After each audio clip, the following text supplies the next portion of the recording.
Do keep your introductions coming in the chat box.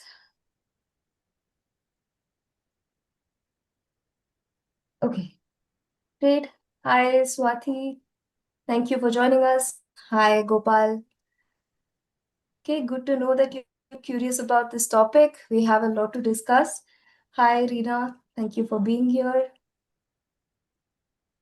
Okay, great.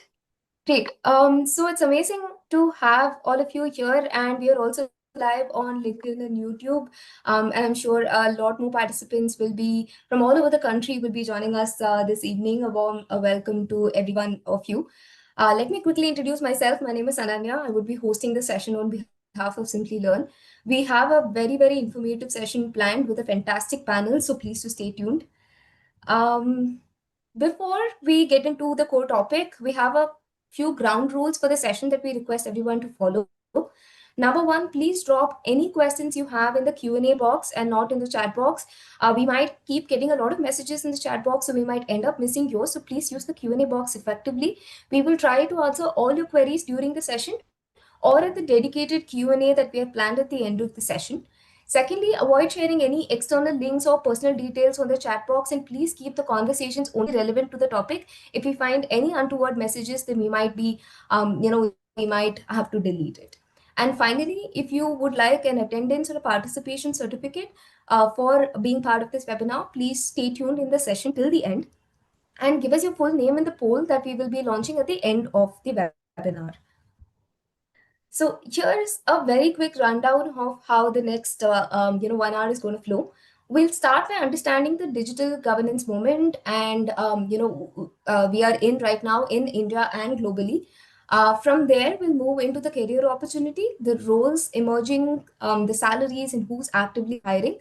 Then we'll go deep into the course itself, the curriculum, the learning outcomes, and the real world case studies it's built on. After that, we'll cover the IIT Bombay advantage, alumni status, campus immersion, and credit banking. And we'll close with everything you need on admissions, followed by a live Q&A with our panel. Okay, so there's someone saying your voice is echoing. I will try to fix that. And when I am not speaking, I'll ensure that I keep myself on mute so that there is no echo. Just bear with me for a minute or two more. Okay. So now let me introduce the panel joining us today. I think everyone will agree that this is a very, very special lineup. We'll start with Professor Shishir K. Jha, former head of the Ashang Desai Center for Policy Studies at IIT Bombay. Professor Jha brings nearly 3 decades of teaching experience, not just at IIT Bombay, but also at IIM Bangalore, IIM Kozhikode, and Ithaca College in New York. His research sits at the center of today's conversation, the data economy, digital markets, and governance, with particular expertise in data monetization, digital identity, and platform economics.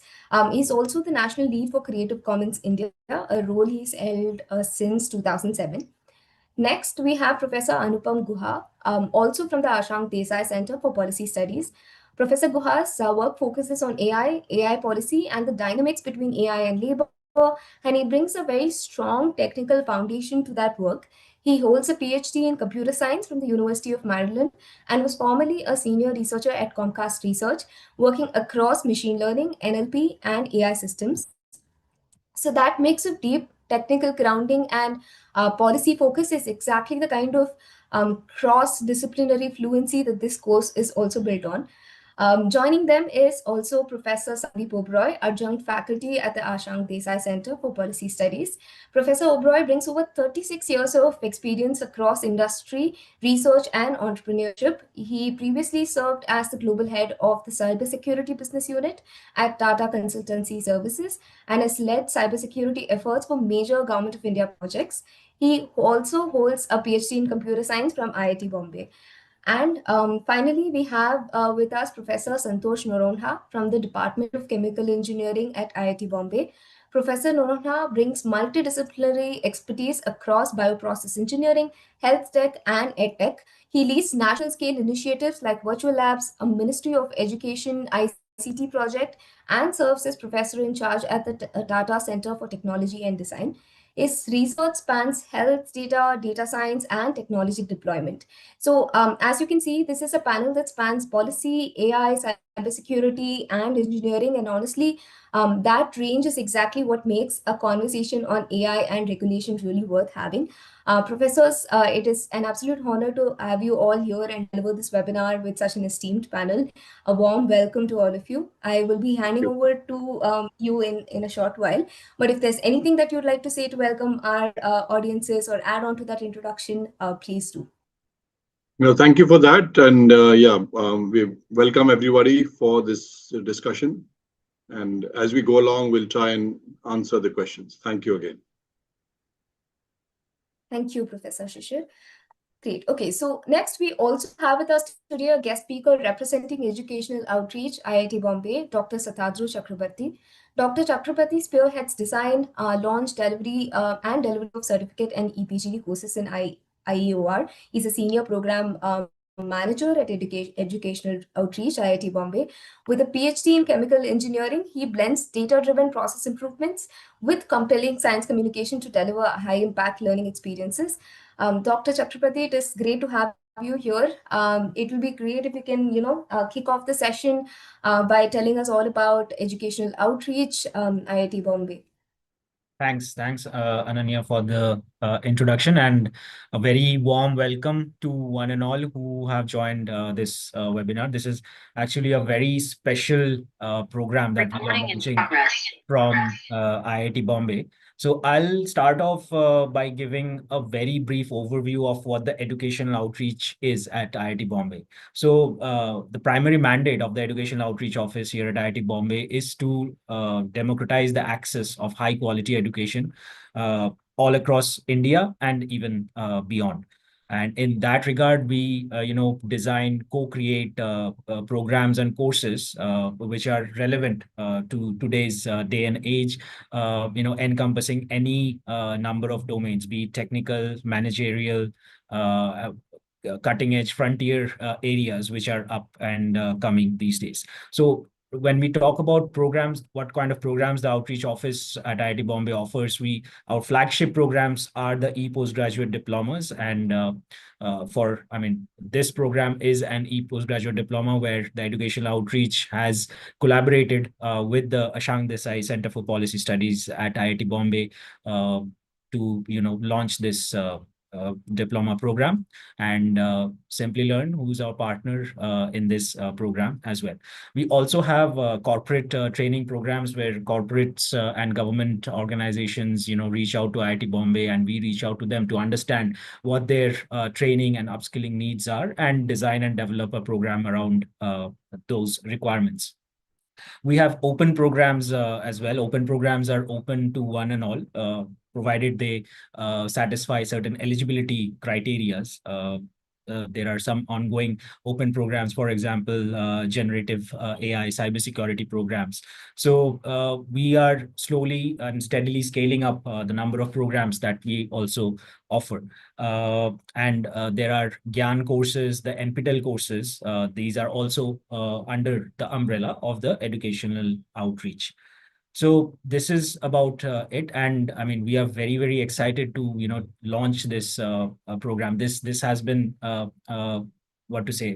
this has been a long time coming, the digital governance postgraduate diploma, and we are happy that we are getting considerable interest in this program. So without further ado, I would actually hand it back over to Ananya, and I would let the professors, Professor Jha, Professor Oberoi, Professor Noronha, and Professor Guha, to please take the session forward and explain what the program is all about.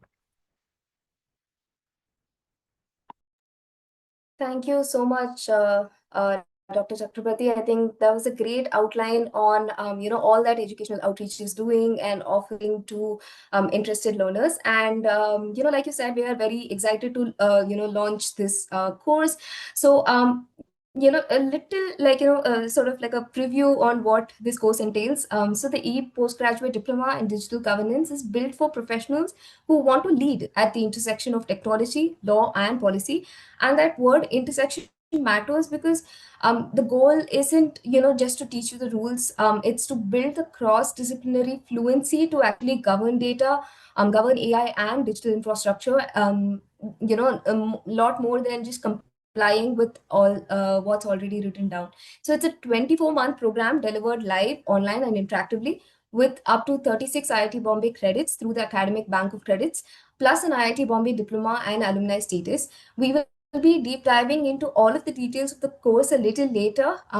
So please do stay tuned and keep your questions ready.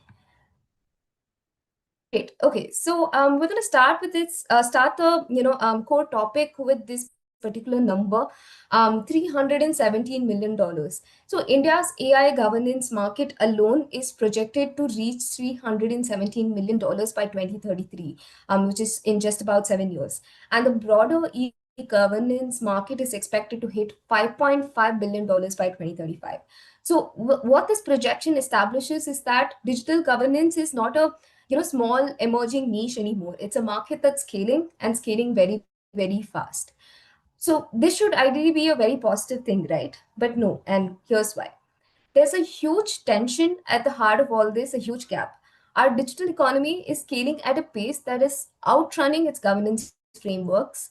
Organizations across sectors are scrambling right now to find professionals who understand data, AI, regulation, and public digital infrastructure all at once. And that gap between how fast things are moving and how prepared organizations and people like everyone in the audience here actually are is exactly what we're going to unpack next. So let's step into the first segment, the digital governance moment. Over the next few slides, our panel will walk you through what the data is actually showing us about India's readiness, why these gaps exist in the first place, how governance decisions actually get made inside organizations, and what really separates a leader who's just executing from one who can actually govern. Okay, so getting right into it. Professor, it'll be great if you can take us through, some trends that you've been observing in industries with regards to digital governance. What is the data indicating? And where do you, if at all, where do you see the digital biggest gap between how fast digital governance is evolving and how prepared all of us are? Yeah, I'd like to invite any of us to come in. So briefly, one thing before we get into the data part, and this is something that we would like to emphasize again and again, is that the digital governance is much more from the organizational side and also much more from the institutional side, right? So one way of distinguishing digital governance is to distinguish it from what is being more popularly known as e-governance, right? So e-governance is much more citizen facing, etc., right? Offering of services. What we are trying to say is that actually a lot of interesting developments and crucial developments and areas where as yet not enough professionals have really taken notice of. So this is the particular area which is sort of at the digital governance side. So how are, for instance, one question that one ought to ask is how are institutions and organizations preparing themselves for the advent of rapid both digital and AI embracing, right? The shift from the analog to the digital, which has been happening for the last 2 decades, but the pace at which is changing is much more faster. So digital governance really tries to speak or address this area, which so far we think, at least in India, even in many parts of the world, is not being adequately addressed. Some of the data that you're showing is very much on the mark. And yeah, I would like to invite our other colleagues, Professor Anupam, Professor Sandeep, Professor Santosh, if you'd like to come in anytime, please feel free. Yeah, okay. This is Deep. Can you hear me? Yeah, please go ahead. So, it's we are developing and deploying new technologies quite fast. Now, the challenge is how to generate the benefits that these technologies deliver. Obviously, there's a benefit to the technologies. That's why people are so keen to use them. But there are some harms. And how do we as a society, how do we deploy these technologies in a way where we are able to use the benefits and avoid the harms? And we have done, technology regulation, technology governance for many years. We've regulated pharmaceuticals, we have regulated uh, automobiles, we have regulated all sorts of things, drugs and heavy industry. We have a template for that. So what's so different about digital? Why is, why are we talking about governance of digital technologies when we've regulated technologies for a very long time? That's because there is something that has changed with digital, and the critical thing is the pace of change. So now you have a technology that gets deployed, with innovation cycles are a few months rather than decades. And so you have new technologies, you deploy them before there is enough experience to understand what the pitfalls are. And the regulation is not keeping pace. And so this is the situation where we find ourselves. Our administrator of tomorrow, maybe, that administrator could be in a company, it could be in corporate risk, it could be a consultant that's helping some other organization embrace some of these technologies. It could be our administrators in our Indian administrative services or our foreign services. How do they deal with policy making for these technologies? What are the templates that have emerged globally? And what are the challenges that we are going to face? What solutions do we have for them? So roughly that's the intent. Digital, there is something that's different. How does that different change the way that we are doing things? And is there a need for curricular intervention? Do we need to teach this formally?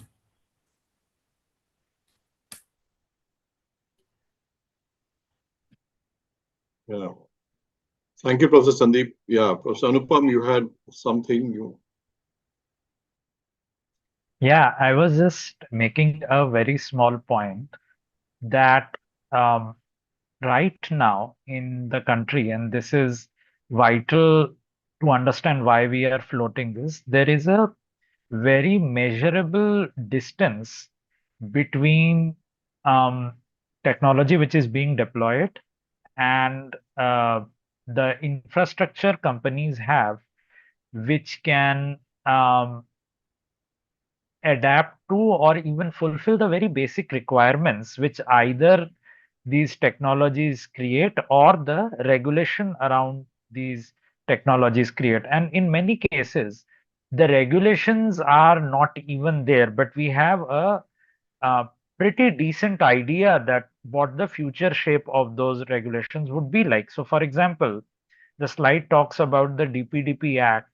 DPDP Act in India right now is fairly hollow in the sense that it's a very small act. If you were to read the law, it's quite devoid of the sort of details you will see in more mature acts in other countries like the GDPR, etc. Which means that in the future, regulation around technologies will become more sophisticated from a relatively less sophisticated place right now. But the infrastructure to comply with those regulations, or even the infrastructure to understand where we are going right now, is lacking in Indian companies and organizations. And so what will happen in the future is that these companies would need that infrastructure, and it will need people to build and maintain that infrastructure. It will need people who have an understanding of the social consequences of these technologies, the legal consequences of these technologies, and an understanding of the policy and the legal landscape, which already exists outside our country but would be present in our country in the future, which would be interacting with those technologies. So people will be needed who understand where law, policy, and technology intersect. And right now, there is a dearth of programs which create that kind of a person. So, so our hope is that once you are through this, you will not merely being taught policy at an abstract level that this is what policy around technology is, but at a very concrete level, how specifically certain technologies are changing the regulation landscape, how they very concretely impact society, and then how do you need to think about those technologies if you would be such a person in a company in the future whose job it is to keep an eye out for regulations and make certain that the company fulfills the requirements that are set in front of it. So that is the purpose of what we are trying to do here.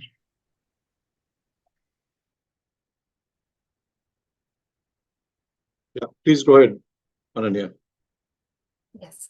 Okay. And various points, perspectives coming in. We spoke about the pace. We spoke about the law that is not yet comprehensive enough. So if you have to sort of narrow down the root causes that is causing this digital governance gap, what would it be? Like, is it primarily a leadership problem or an organizational design problem? What could be the root causes of this? Let me take a crack at this. See, digital technologies, I mean, why do you say something is digital? I think the one of the critical characteristics of digital is the information content is not built into the construction of the system. So, you've seen those music boxes, these small music boxes with a cylinder and notches on it, and it can play a particular tune. The construction of the system physically embodies its information processing. In digital, we've learned to take all of that out and carry out those functions in software running on computers. Now, software has some peculiar properties, although we have been developing software for so much time, we're not doing a good job of it. And that's because of the difference in the engineering cultures. Software engineering is build quick and fix later. Yeah. And that's not how you would build an aircraft, or that's not how you would build a bridge. So the engineering cultures with our classical technologies are very safety oriented, and they're highly regulated. The engineering culture tries to make sure there are no errors. So the engineering assurance is very high. Contrast that with software. If something goes wrong, you reboot, restart. Now, that lack of assurance in the basic building blocks creates a problem. So, software producers don't offer warranties. Okay. They don't offer any kind of very objective measures of quality. And when you replace a car, the physical components with a lot of software, what happens to warranties? What happens to product liabilities? What happens to consumer protection? So, somewhere at the heart of it is that we are not doing a very good job of building software, and nobody seems to be worried about this. So, there is not enough awareness. People feel the software engineers are doing a good job, but when we start going into mission critical and high assurance systems, this weakness comes out.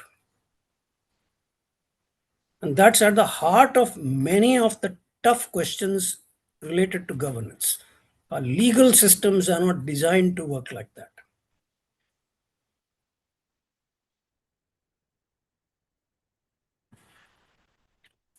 Yes, great point, Professor. One second.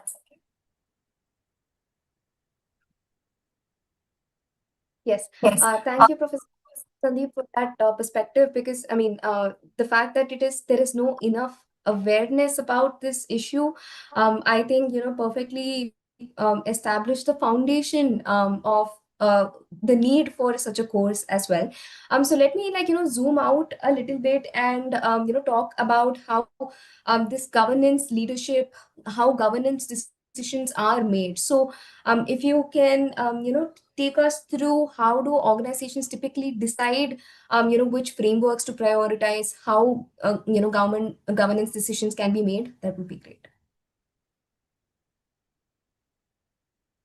So let's do this in terms of a sort of an example, a kind of case study. If you looked at how we regulated telecom was regulated through standards made by a UN body, ITU. Every country is a member, every country has one vote. Now, that telecom system worked very well for the purposes it was designed, which is basically human voice. Now, that design did not prove to be really useful for computer to computer kind of communication. When two people are talking, I'm saying something, you're replying, and it's more or less a kind of a uniform utilization. But with a computer, just think of what happens when you click a link. There's a sudden massive download of data, and followed by long periods of silence. So there was absolutely no, let us say, no precedent of regulating software. What does it mean to say regulate software? We regulated telecom, and suddenly there was this gap. How do we have standards? Who makes the standards? And a model emerged which is called the multi-stakeholder model. We had the IETF, which is just a group of professionals who just got together, they built standards, and they wrote code. And a new model sort of emerged where governments were not the key players in this regulation and standard formulation any longer. They were players, but they were no longer the key players. So here is a situation where the template for legislation has gone away from trying to negotiate very binding long internationally agreed treaties to something that can be done quickly, informally, and put out as a best practice. So we see a very clear movement from regulation and law, being the underpinning of regulation, to the use of technology standards. So you see this more and more. It's difficult in English to say what you mean by saying I should not pollute.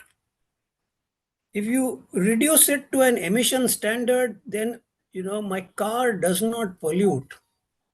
That's translated into having a pollution under control certificate. It's not ideal, but that's the direction in which things are moving. Because of the complexity and the speed of movement, it's very difficult to get people to sit down, agree, and give those things the force of binding international treaty. It's much easier to build technical standards, use them, and just say this is the way that it's going to be done. And this is creating great problems. Big governments are beginning to feel disenfranchised also. So that's part of the problem. That's why we need to actually have a forum where we discuss this and we formally teach it. This is how technology is being regulated today. We can't go back to the old telecom regulation model. We are in the world now of IP addresses, streaming data, video calls, and so on. And everybody uses them, and these are cross-border. And this is the reality of today. So governance decisions now, it's more diffuse. There are many more stakeholders. There's a lot more influence and advocacy. It's not clear. It's not so clear Okay, who's driving governance decisions? And that is something that we need to teach. That is what we need to equip our people to be able to influence those decisions. Right.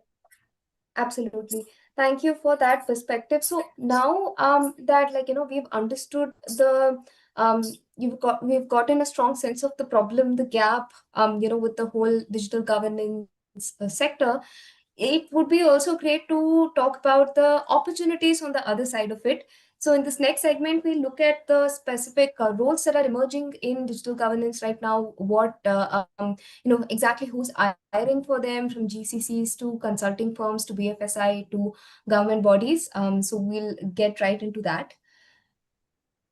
Okay, so Professor, what do you see as the top roles available for those who want to pursue a career in digital governance?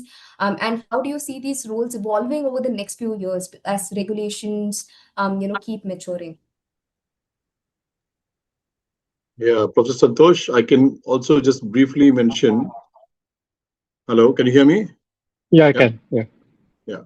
So, um, so this is good to start with, but just to make it more precise, for instance, if you look at the whole platforms, right, the digital platforms that have emerged, right, a complete shift, as Professor Sandeep was mentioning earlier, a shift from an earlier kind of regulation, if you will, to something which is now more difficult to regulate, but also where the technology is far outstripping the ability of governments to try and regulate. So coming back to digital platforms, if you just look at for instance, Ola and Uber, right? So what do you do with the enormous, look at the data issue, right? Enormous amounts of data being collected by these platforms, several of them that we encounter in our daily lives. So one is that you could look at data from a data science perspective. Um, that is not what we are going to offer. So we want to sort of understand data in terms of its integration with various other issues, particularly how does data affect, for instance, concerns around privacy, right? How does data affect concerns around, well, at the non-personal level, how is it aggregated? What is happening with data centers? So there, if you just pick up one thread, data per se, you can see several questions arising, which require quite a careful engagement and analysis to be able to understand what are the implications, right? So, like with data, for instance, you put up, AI governance or cybersecurity.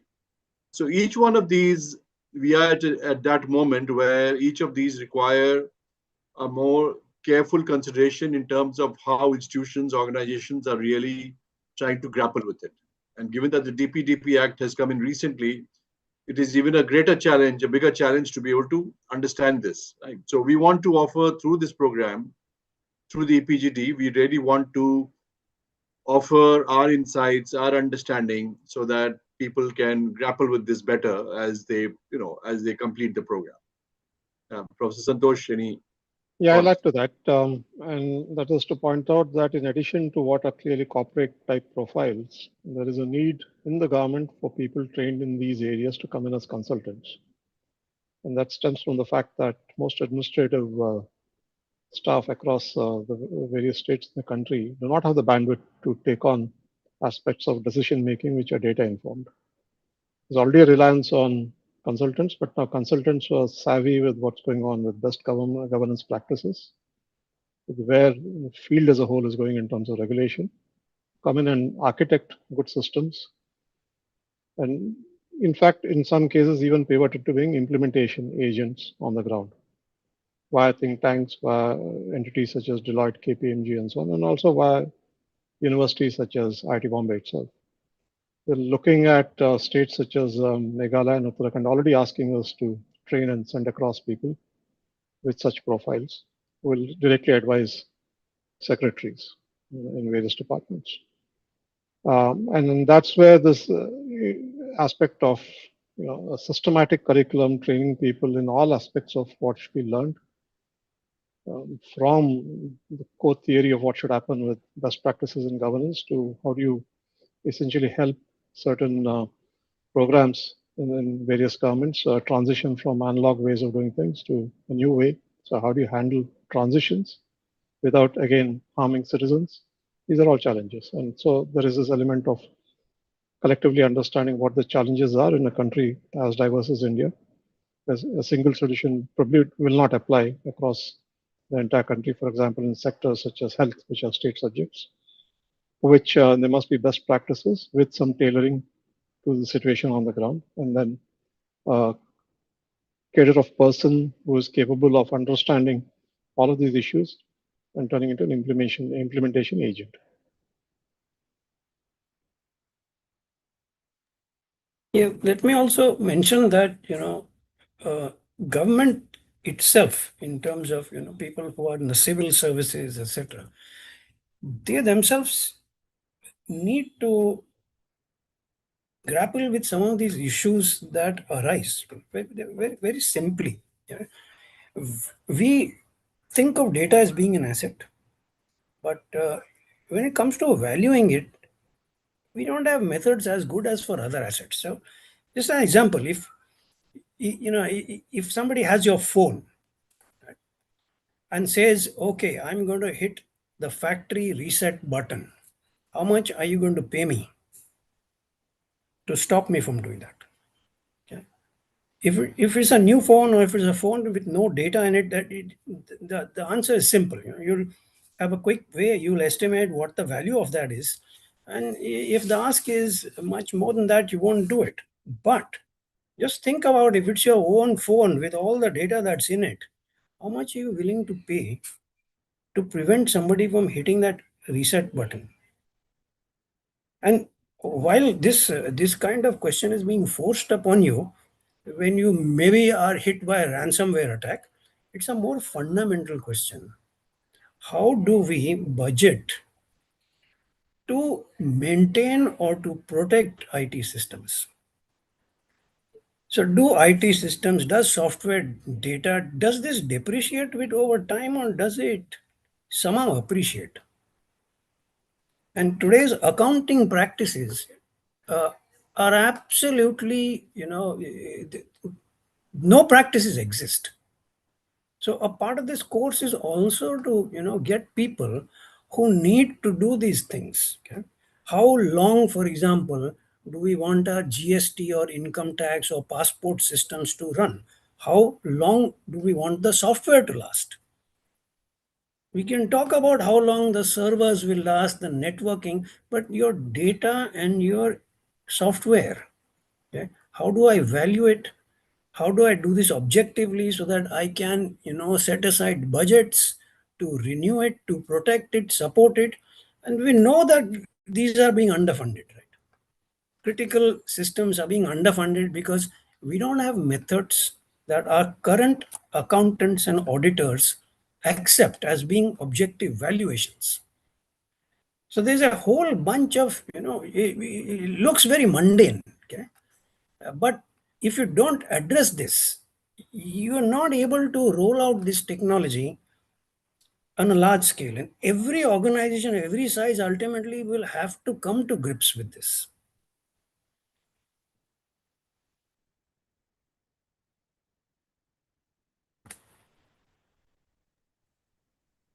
Okay, great. Thank you for that, Professor Sandeep.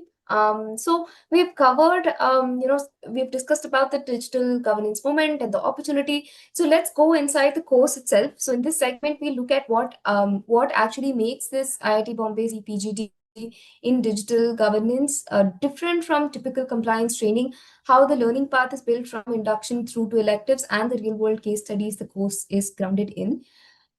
So how is the IIT Bombay's EPGD course structurally different from any other course in the market, or any typical compliance training? Can you please elaborate the key differentiators?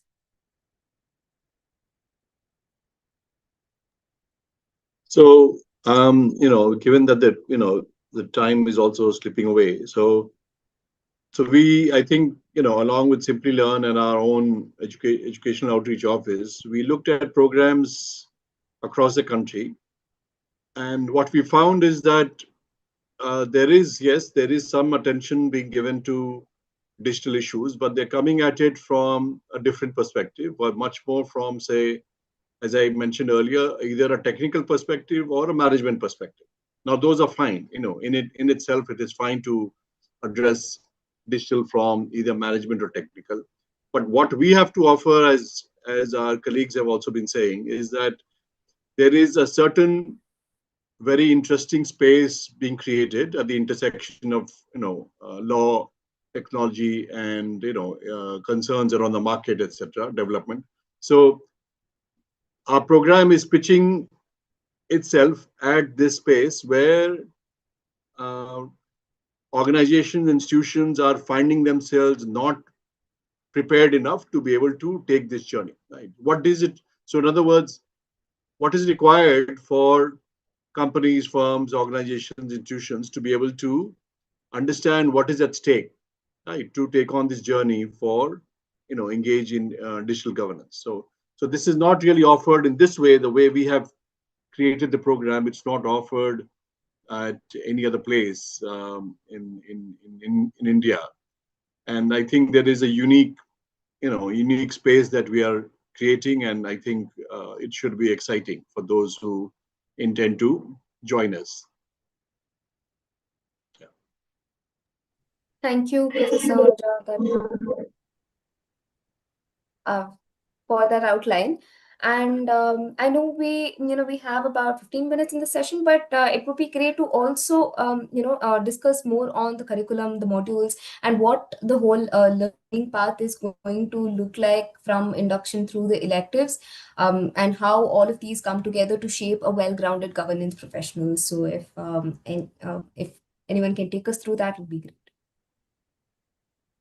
Right. So one brief, I think it may already have been communicated to the attendees, is that we have overall 6 courses that are required to complete the program. Right. Now, those 6 courses are broken into 2 parts. One is a set of core courses, which are four courses, and then there are electives. Right. So the electives are that one can take 2 out of the remaining, say, 4 or 5 electives that we'll offer. Right. So 4 plus 2 is what a candidate or somebody needs to complete the program.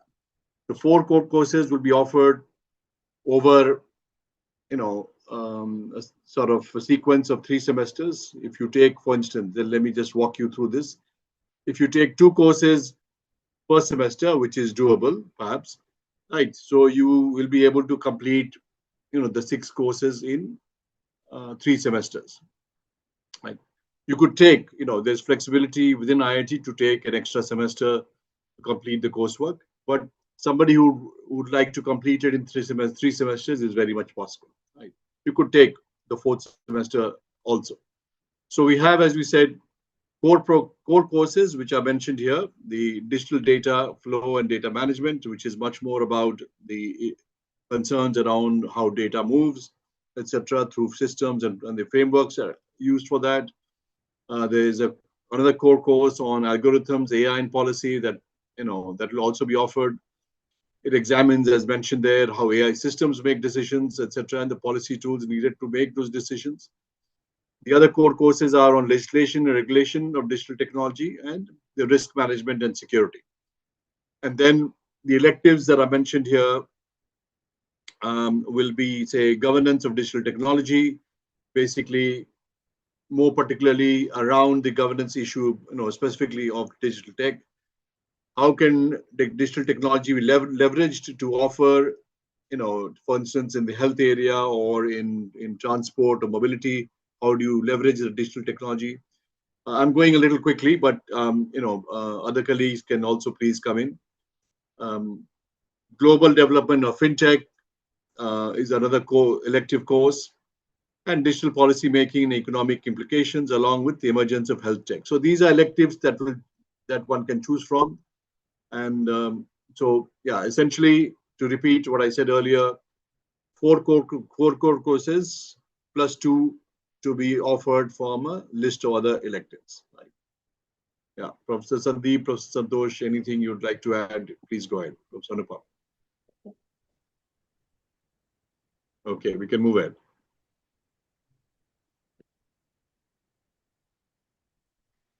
Professor, I lost your audio for the last 4-5 seconds. Yeah, please go ahead. Yeah.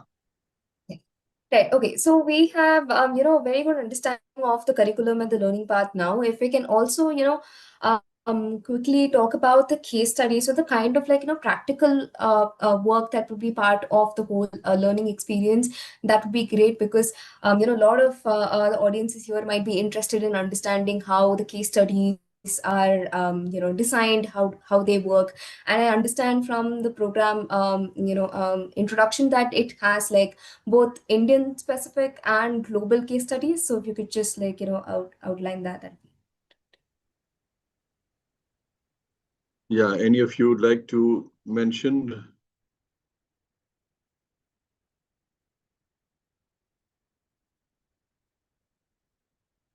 So I'm not sure if that case study is mentioned. For instance, one of the case studies would be about how platforms are using, data particularly, right? What value it is to them, and going forward, what does this data end up doing, right? So more particularly, we would like as much as possible to make the learning specific and concrete, given the everyday kind of realities that organizations face. By organizations, I mean private, non-profit, etc. Right? So we would like to, for instance, we see mentioning issues around Apple or Google, Digi Yatra. So all of them have some particularities about how the leadership in particular and how the organization has addressed some of these, dilemmas within within these cases. And what we would like the cases to do is help illustrate, eliminate these tensions. Some of them have answers, but some of them have, very interesting questions that we are left with, right? And we could take the discussion forward, trying to get our candidates and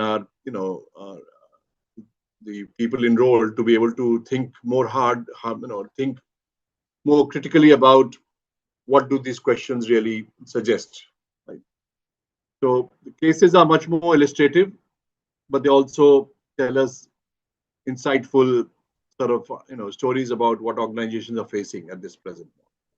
Yeah. Perfect. Thank you, Professor Jha. And in the interest of time, I will, skip to talking about who this, course is eligible, who's eligible for this course, or rather, who could benefit the most from this course. If any of the professors can take us through the ideal, learner that we are looking for, or who this would benefit the most, good.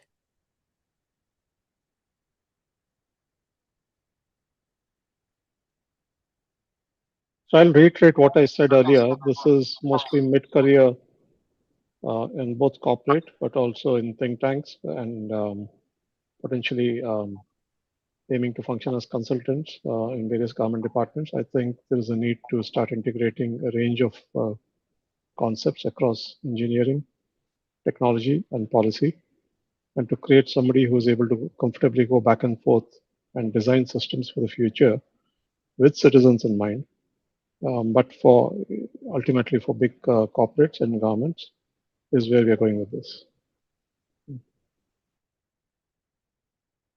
So what one sees now, at least the last few years, it has picked up momentum, is many organizations, medium to large, are creating, a pool of people, professionals, who are really thinking hard about, about questions around public policy, right?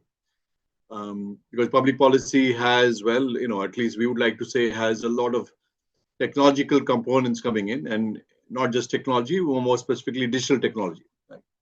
So in that space of public policy, largely speaking, a course like this, right, EPGT in digital governance will, we would like to suggest will offer really deep insight about where is India sort of situated, in the present moment and compared to what is also happening in other parts of the world. So there is an increasing space of within medium and large organizations who really want to understand, how to grapple, how to engage with government, how to address issues of compliance, how to address many new legislations that are coming in. So this is an area which is, getting more and more interesting, perhaps also complex. So that readiness, that understanding will be offered by this course for professionals to be able to understand, their particular roles within these organizations. So I think the space is increasing clearly, and the understanding is something that we would like to offer through this program. Thank you for that, Professor Jha. So I will then quickly, talk about how to actually join this course. The admission process is straightforward and designed to be fast. There are just like four simple steps. First, you submit your application through an online form. Secondly, the enrollment editors review your profile to understand your qualifications and interest. Thirdly, if you're selected, you will receive an official offer letter to join the course. And finally, you pay the registration fee to secure your seat and complete your enrollment. It is a pretty quick process, and our team from Simplilearn is there to guide you through every step of it. But please note that the seats are limited. This is not a mass enrollment module. It's a very curated cohort, which is what makes the learning environment what it is. So, if you're considering to join the course, you'll have to take the step forward soon. And before we get into the pricing and dates, let me just very quickly introduce who's bringing you this course alongside IIT Bombay. Simplilearn is one of the world's leading online learning platforms. We have advanced over 15 million careers across 150 plus countries, and we've done it through more than 50 global partnerships with institutions across the world. We've been recognized as a top 20 online learning company 3 years running and have won multiple Stevie Awards for sales and customer service. So what that means for you practically is that your the infrastructure around your learning, the platform, the support, the session management will be world class. So when you enroll in this course, you're getting this great IIT Bombay credential, but you're also getting Simplilearn's delivery and support behind it. And that support actually shows up in the numbers. Learners on our programs have seen an average 50% salary hike. We maintain an 80% graduate completion rate, and we are rated 4.8 out of 5 by our learners. And that comes down to a few things: curriculum co-created with the world's top universities and companies, live teaching from industry experts and practitioners, real-world case studies and hands-on projects, and round-the-clock support from a dedicated cohort manager whenever you need it. So with that, let me just take you through the course investment details. For those of you interested, here it is. For Indian learners, this program is priced at 3 lakh rupees, and we do offer a flexible payment option with low APR and no hidden fees. Our program expert will be able to guide you through all the details of it, how the installments work, how the flexible payment options are. So rest assured. And very, very quick recap of all that is included in the investment. You will get live online interactive classes taught directly by IIT Bombay faculty, a prestigious IIT Bombay diploma with e-alumni status, a campus immersion with an in-person convocation, and access to IIT Bombay's lateral hiring group. And I'm going to share the program link on the chat here. Just give me a second.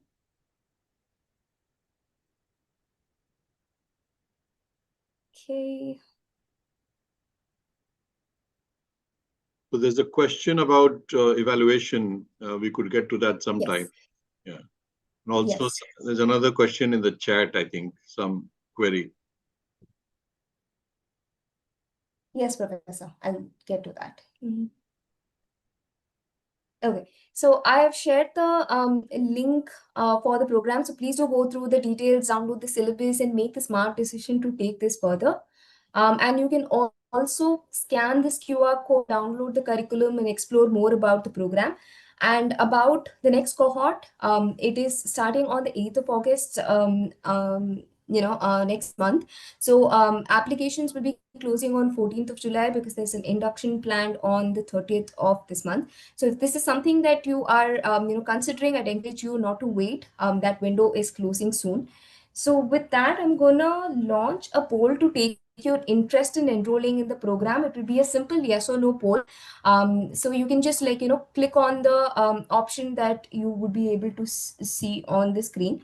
Even if you are a little unsure, you need more time to decide, or you have a lot of questions, please do click on yes, because our expert, program expert, will be getting in touch with you to take you through the whole curriculum, take you through the details of the program, and give you guidance on the way forward. So yes, do click on yes on the poll.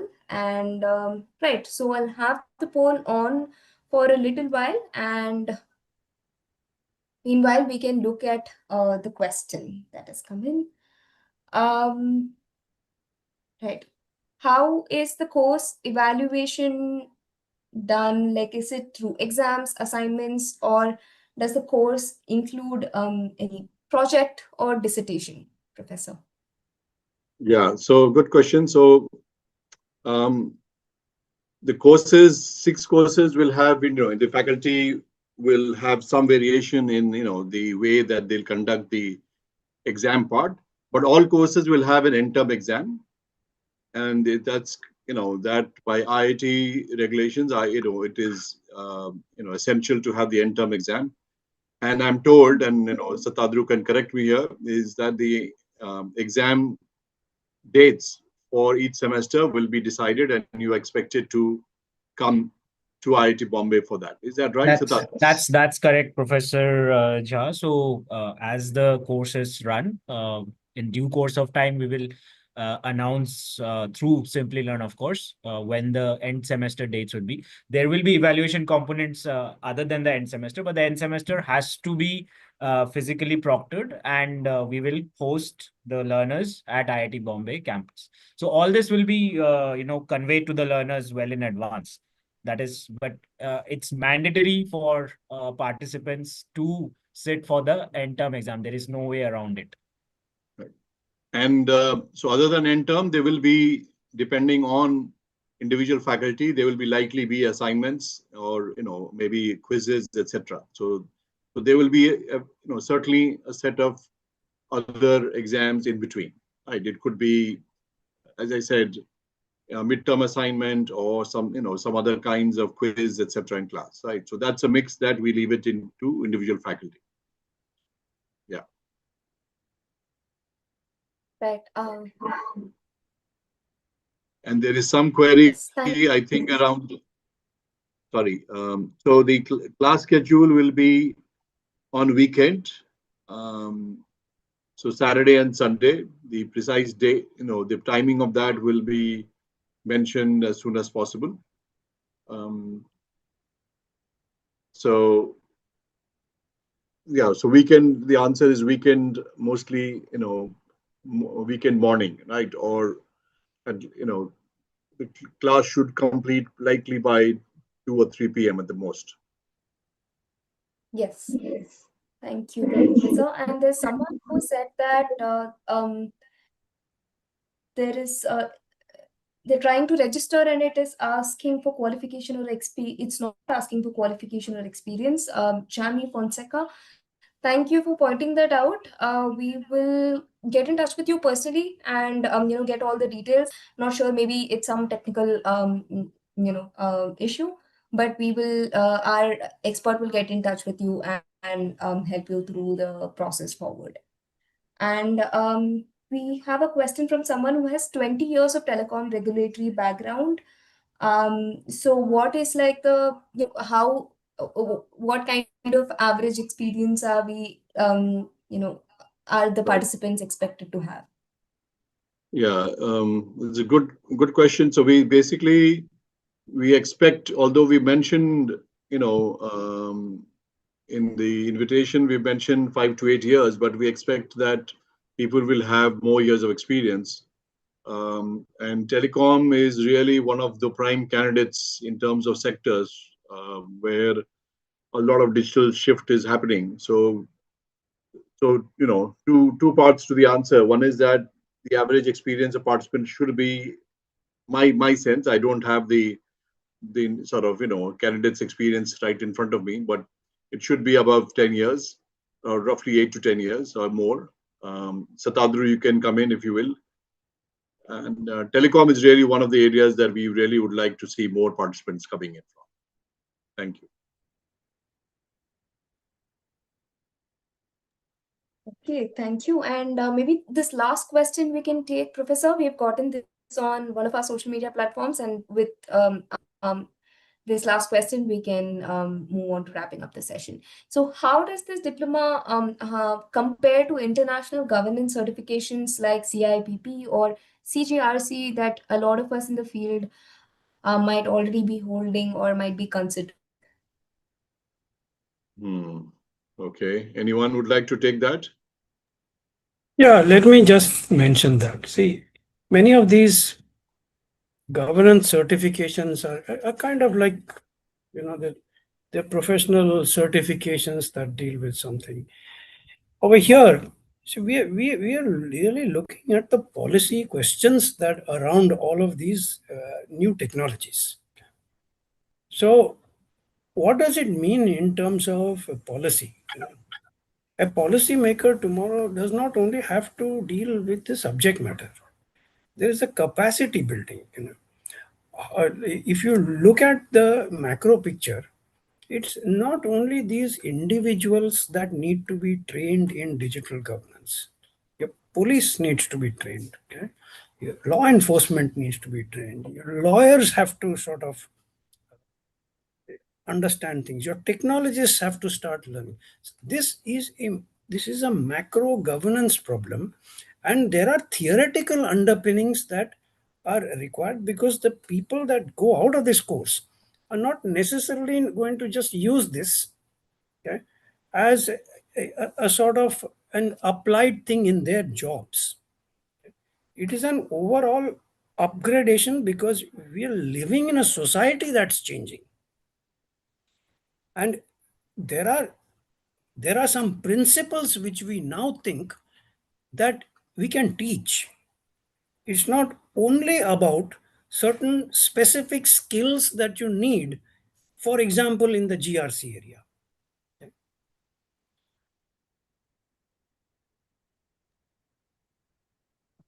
Great. Thank you, Professor Sandeep. I hope that answers the question.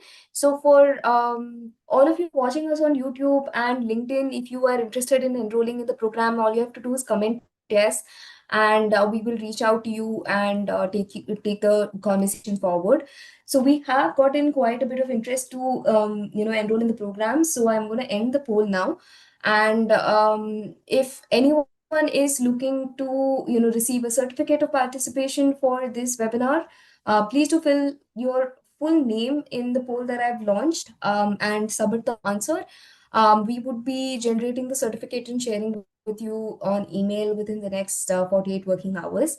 Meanwhile, it would be great to hear any closing remarks from our panelists. Professors, do you have any final points to share, any advice for our learners to end this session with?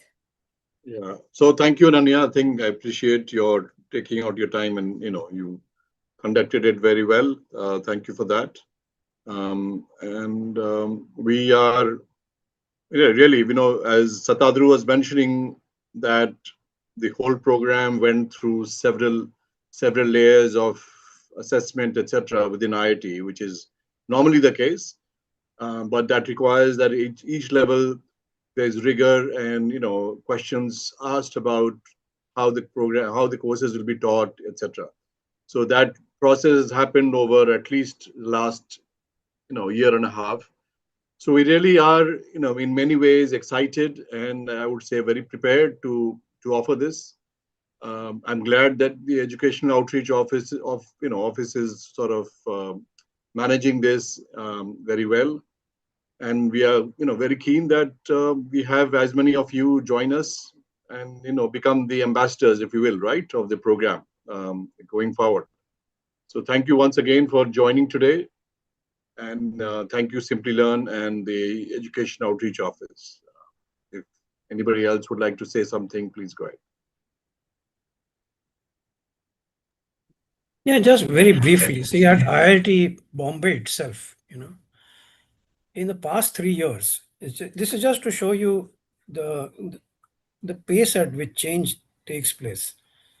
3 years ago, we were giving people take-home exams and kind of assignment, do your research essays. We can't do that now because everybody is using AIs to produce all of that.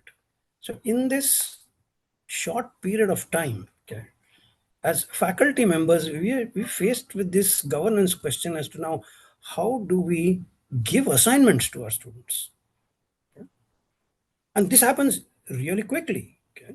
Until maybe 2 or 3 months ago, okay, this issue of dealing with AI and AI-led attacks was not significant. But suddenly you have Claude.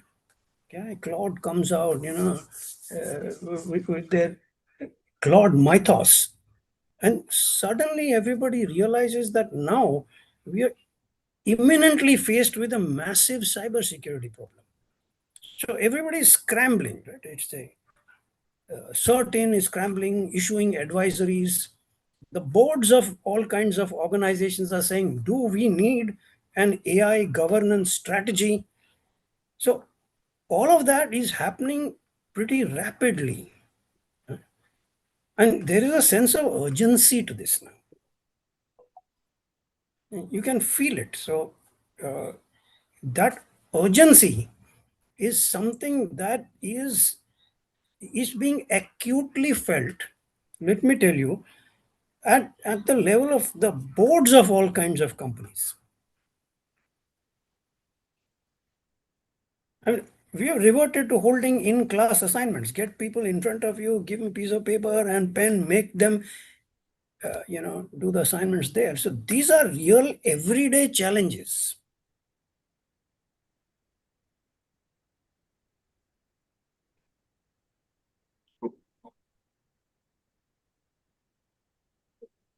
Okay, thank you, Professor Sandeep, as well.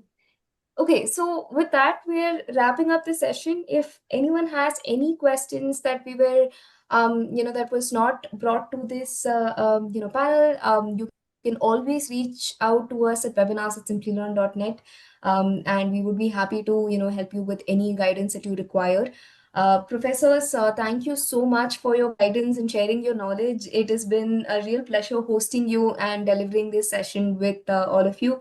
There were a lot of very interesting, perspectives shared, and honestly, I personally could take a lot away from the session as well. And to all the participants and all those who are viewing us on YouTube and LinkedIn, thank you very much for spending the last 1 hour with us. We hope that you'll be able to apply the learnings from this session as well as what you will get from the EPGT course to get ahead in your career. Have a great day, everyone. Thank you very much. Okay, thank Thank you. you. Thank you, everyone. Yeah, Bye. bye.